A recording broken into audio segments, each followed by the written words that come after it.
خدایا چرا همه دردهای مرا بی‌درمان داده ای؟ چرا برای هر زخمم مرهم نداده ای؟ مگر من لایق شادی ها نبودم؟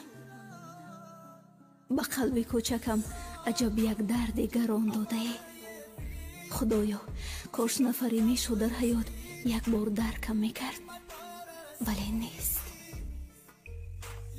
کوشش میکنم به درد همه درمان شوم،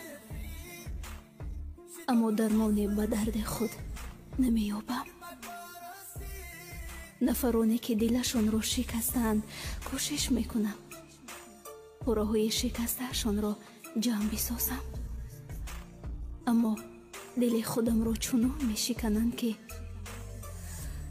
حجت به جمع کردن پره‌هایش نیست. خیلی درد دارد جای قلبم اگرچه شکسته است. زخمش تا آخر عمر بی‌درمان است.